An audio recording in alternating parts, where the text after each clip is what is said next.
錢橋魔女2025年年末演唱會最終場冇宣佈第二期，但喺散場之前，佢哋留低咗呢段朗讀劇，冇劇情，冇高潮，冇任何承諾，只有仲可以咁樣講嘢嘅證明。呢條片唔係解說，亦都唔係官方翻譯，只係我喺嗰場演唱會之後，想將呢一段聲音重新講翻出嚟。如果你未睇過嗰場 live， 呢條片其實亦都唔打算為你補完啲咩，我只係想留低一個夜晚佢哋仲喺度嘅證明。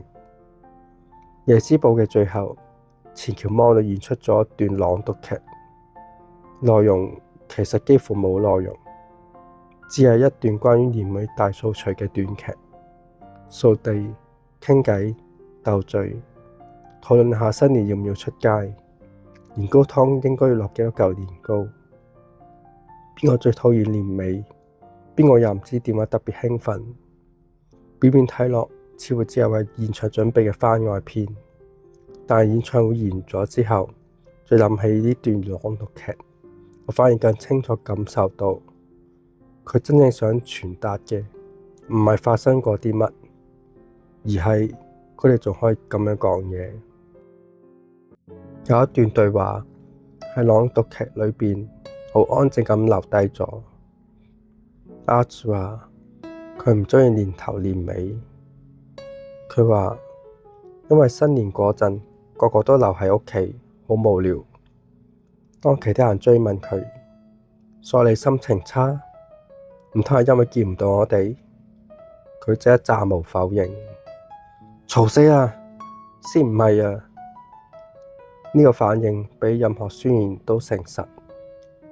錢橋魔女一直擅長嘅就係呢種表達方式，冇講出口嘅在意，反而喺急躁嘅否認裏邊表現無遺。對角色嚟講，呢個係傲嬌嘅真心，但對 fans 嚟講，卻係一種好直接嘅投射。我哋其實都驚有日再見唔到佢哋。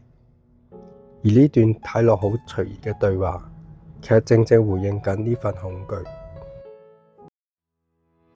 朗讀劇最大嘅笑位嚟自茄粒皮嘅清潔能力，點抹都抹唔甩嘅污漬，被佢一貼上去，地下就即刻乾淨晒。於是大家開始突發奇想，話用茄粒皮高湯嚟打掃，用嚟養花，甚至話不如將成間花店都塗滿佢。直至咪冷靜咁問咗句：等等，真係要咁做咩？Arch都補多一刀，咁樣真係好嘔心，不如認真打掃啦。然後冇人有意見，佢哋放棄咗呢條捷徑，翻返嚟最原始嘅打掃，攞翻塊抹布一下一下咁抹。呢段荒唐情節其實好現實，佢哋好似喺度提醒緊我哋，就算你知道有啲方法可以即刻改變現況，都唔代表你應該用。冇乜突然改變環境嘅奇蹟，只有慢慢行動，個心境先會隨之改變。